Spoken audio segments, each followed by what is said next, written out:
in sensory-motor psychotherapy, we really privilege this kind of mindful awareness of present experience over talking about issues and conversation or interpretation. Um, and the reason for that is that we are tremendously interested in how experience is organized internally, because that is what drives the content of our lives, the quality of our experience. If I have that kind of way of holding my body kind of tense and collapse, and I don't connect with others directly, and my voice is a little plaintive, those elements are going to completely influence the quality of my experience. People are going to respond to me in certain ways.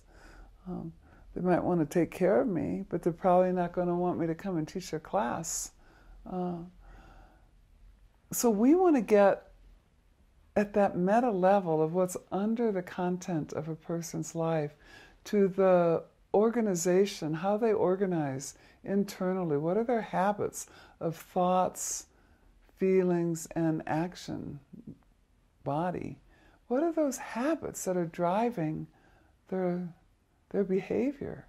And often this leads to discovering and recognizing parts of the self that have not been conscious, have not been really explicit. They've been implicit.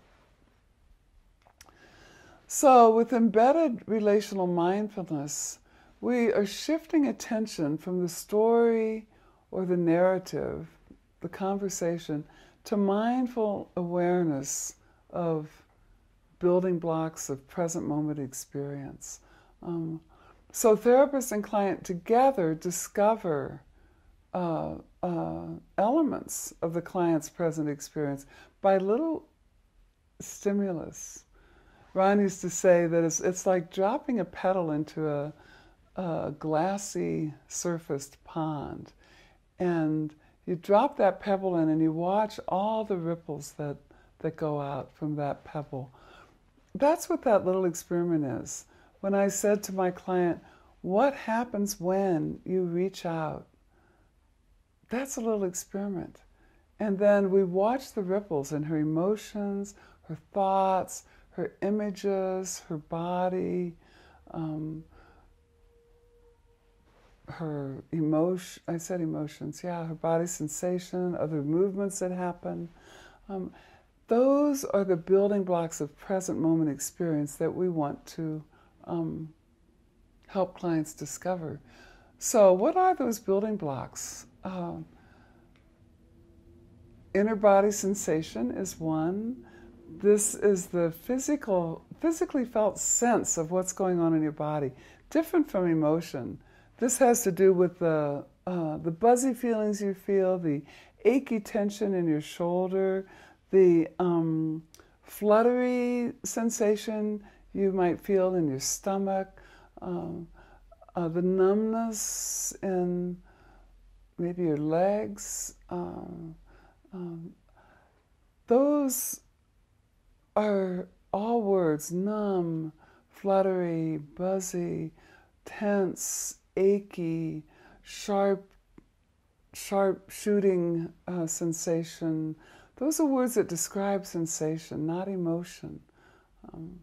So that's one of the building blocks. This is always going on in our bodies. We're always feeling body sensation, temperature, etc. And this sensation is caused by movement of all sorts in our bodies.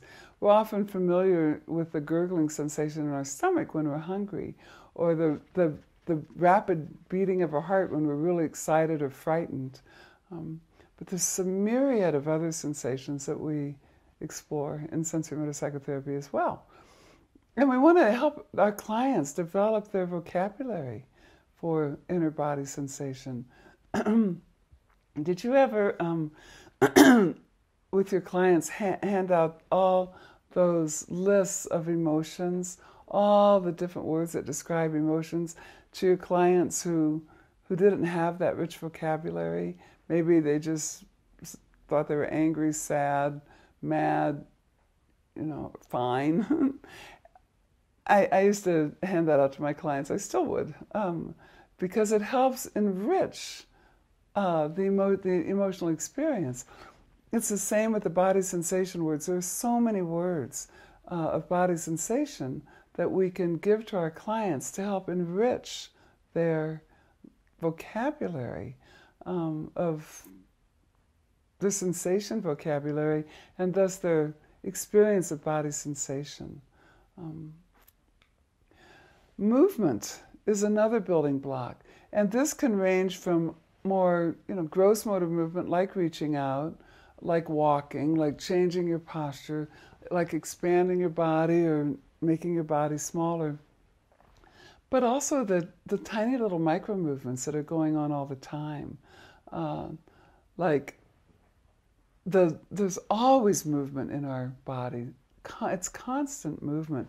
I remember the first time I met Emily Conrad, who she passed away a few years ago, but she was on our advisory board. She was the founder of Continuum Movement. And I met her in the early 80s. And the first talk I heard from Emily, she said the body is a verb. It's not a noun. Because even when we're sleeping, our body is moving. We're still breathing. We're still pumping blood. We're still digesting. There's still neurons firing in our brain. So our body really is movement. And in sensory motor psychotherapy, we look at that movement, track that movement. We notice how it changes in response to whatever the client's talking about. The third building block is five-sense perception. And five-sense perception has to do with the smells, sounds, tastes, and images, and even touch that first we experience on the outside, but then we can call it up on the inside. So when we're working with a client, like with the woman who reached out like this, she started seeing an image of her parents leaving her with the bear at the hospital. That's five-sense perception, right? She had the movement, but there was an image attached to that. She could hear their voices as they gave her the teddy bear, which wasn't what she wanted at all. She could hear sounds. Sometimes people can have smells and tastes that are related to whatever they're remembering. And these often become triggers for our trauma clients. There was one client who had just incredible sensitivity to aftershave. And in working with her, she remembered that her abuser had had a really strong aftershave. And that's how that sensitivity had developed. It became a trigger for her. Okay, so we have inner body sensation, we have movement, we have five-sense perception, we have emotion, which we're all familiar working with as psychotherapists, all the nuances of emotion, all the different kinds of emotion, the ebb and flow of emotion. This is standard fodder for the grist for the mill in psychotherapy practice.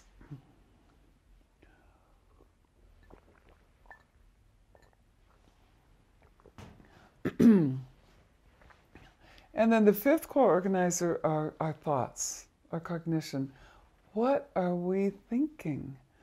And we're especially looking for the thoughts that have to do with our working models, our beliefs about ourselves, the world, other people. Like when my client said, there won't be anybody there.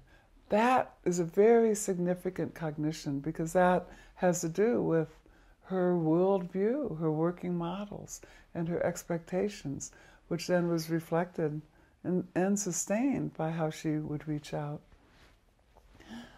So when we're working with mindfulness and we're saying, what happens when? This is what we're looking for. What happens in your sensation, your movement, your five-sense perception, your emotion, and your cognition. There's a worksheet from sensory motor psychotherapy book that I wrote with Janina Fisher. And this worksheet will be in your packet where you can play with this with yourself and your clients, to be mindful of an experience and start to notice these 5 building blocks that are associated with remembering that experience. So I hope you'll make copies of this and play around with it with yourself and your clients.